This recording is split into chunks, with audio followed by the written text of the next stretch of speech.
like wildfire, a whisper and a groan. The old Bibb mill was burning, sparks on the wind were sown. From every corner of the county, we watched the sky turn red. Our history in flames, every thread we'd ever spread. Oh, though the Bibb mill's burning, a towering fiery pyre, and with it goes the future, consumed by hungry fire. Our livelihoods, our memories, turning into smoke. But the spirit of the mill town, it will never be broke.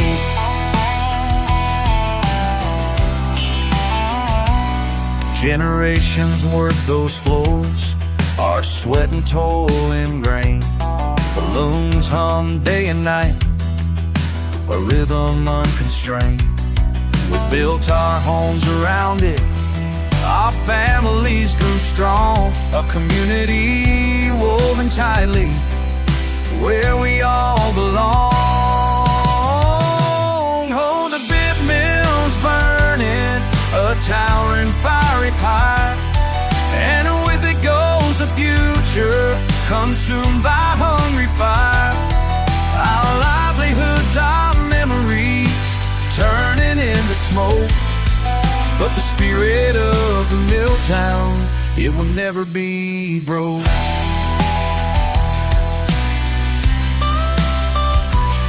Now just a shell remains, a skeleton of stone. The giant's breath has vanished, leaving us alone. No more the whistles call, no more the cotton scent, just echoes in the silence of all the years we'd spent. Oh, the Bibb mill's burning, a towering fiery pyre, and with it goes the future, consumed by hungry fire.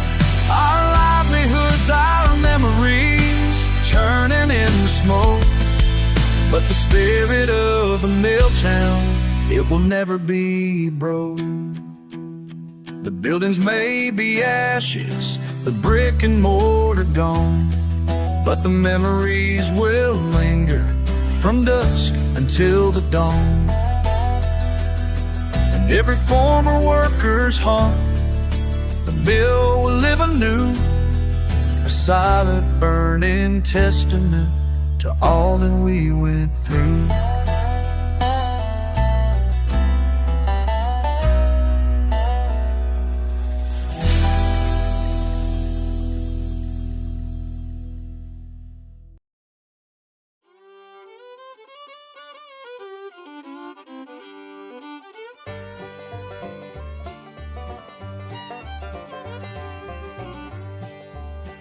The Georgia sun, a relentless painter, bleached the clapboard of the mill houses to a soft, weathered gray.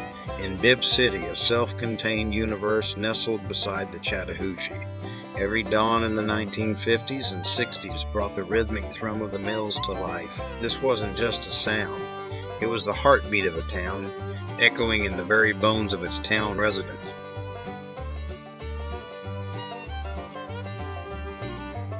The grind, 3 shifts in a lifetime for folks like Tommy Henderson, a man whose hands were as callous as the rough-spun cotton he worked with.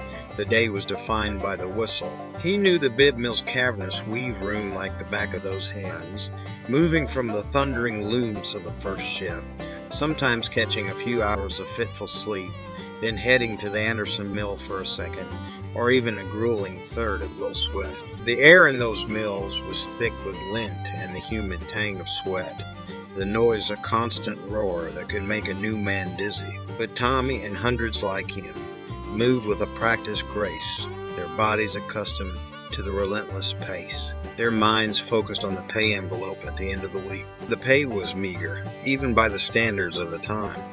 Yet the mill houses, provided by the companies, were a godsend.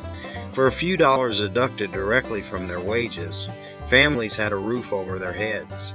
Simple, sturdy homes that fostered a fierce sense of community.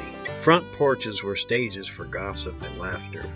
Backyards for clotheslines flapping in the breeze and impromptu baseball games. Kids ran barefoot, their shouts echoing between the neat rows of houses, while their parents, after a long shift, might gather for a cold drink and a shared tale of the day's work.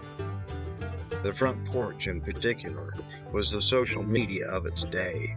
News traveled fast in Bibb City, not through glowing screens, but through the shared space of the porch. A freshly baked pie on the railing, a new baby blanket airing out, or the sight of someone sitting with a glass of iced tea was an open invitation to connect. Conversations rippled down the street, information exchanged in hushed tones or boisterous calls, shaping the collective narrative of the community. From a birth to a sudden illness, from a new hire at the mill to a successful play on the company baseball team, every piece of information found its way onto the front porch grate. A self-sufficient world, Bibb City wasn't just a collection of homes and factories.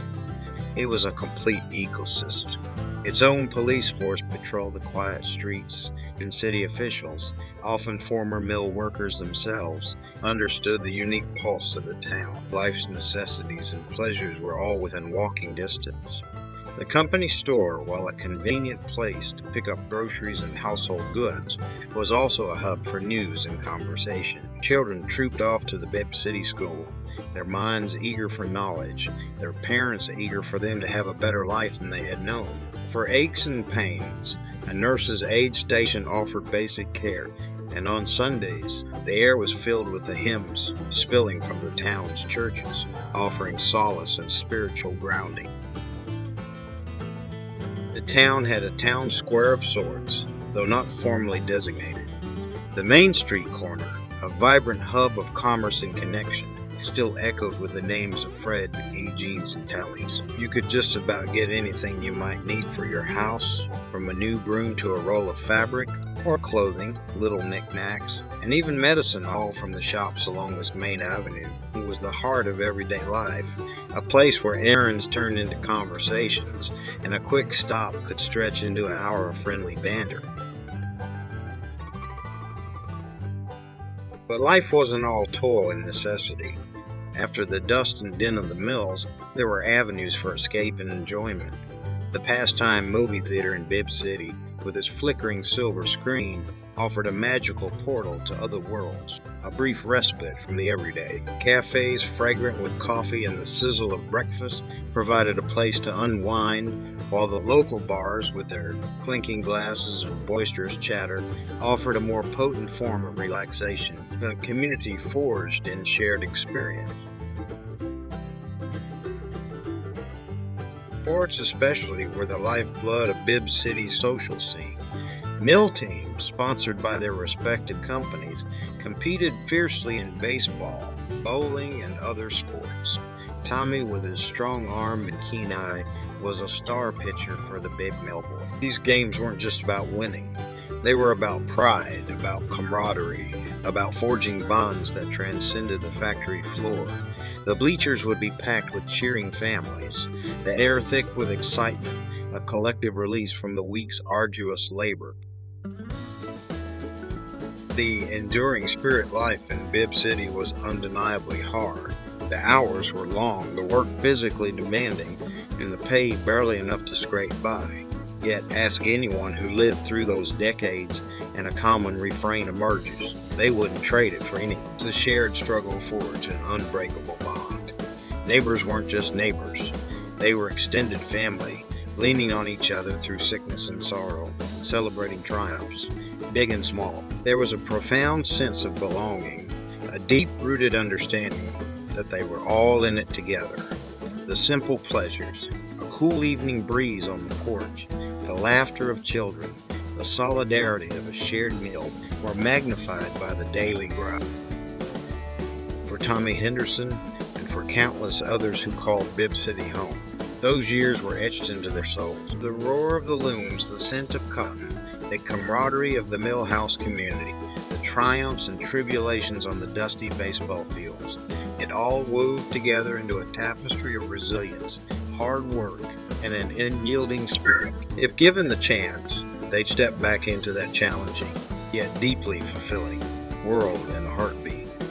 It was a life lived on their own terms, in a town that built not just textiles, but enduring human connection.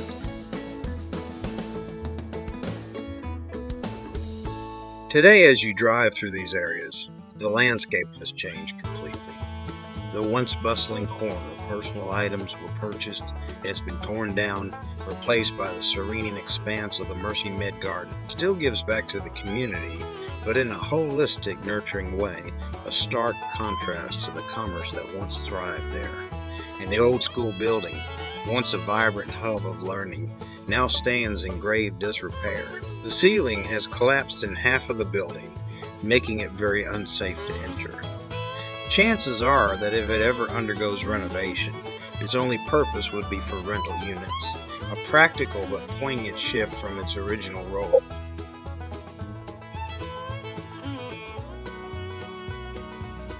Long gone are the giant textile mills, their towering brick structures either demolished or repurposed, their thunderous looms silenced. The residents who once lived in the mill houses, paying a portion of their meager wages for the privilege, have long since moved on. Now, these homes are privately owned, most rented out, a testament to how profoundly time has altered the fabric of Bibb City. It's sad to see this down-home lifestyle, a testament to grit and community, become a thing of the past. As I drive through the areas today, I reflect on the hard work accomplished by the men and women who forged the path for others to follow and learn from. Let's never forget their accomplishments and the tears shed, for their legacy is woven into the very soul of this. Today I drove through Bibb City, a place I once knew so well, and it was like stepping into a different world. The rolling hills that used to be adorned with meticulously manicured lawns are now, well, they're just hills. The vibrant green that once characterized the neighborhood has given way to an unkempt patchwork of overgrown grass and weeds. It's clear the demographics have shifted dramatically. The pride and curb appeal that once defined the area seems to have vanished. Instead of the neat, tidy properties I remembered, I saw yards where the grass grew tall and wild and shrubs sprawled unchecked. The houses, once boasting fresh paint and well-maintained exteriors, now show signs of neglect, peeling paint, loose siding, and gutters overflowing with debris. The streets themselves tell a similar story. The clean pavement I recalled is now marred by litter, discarded fast food wrappers, plastic bottles, and an assortment of unidentifiable trash scattered along the curves. It's a stark contrast to the almost pristine appearance I remembered. The air itself felt different, too. It's hard to put a finger on it, but the atmosphere that once felt vibrant and cared for now carries a sense of weariness, a quiet abandon. Bibb City today is a shadow of its former self, a poignant reminder of how much a neighborhood can change.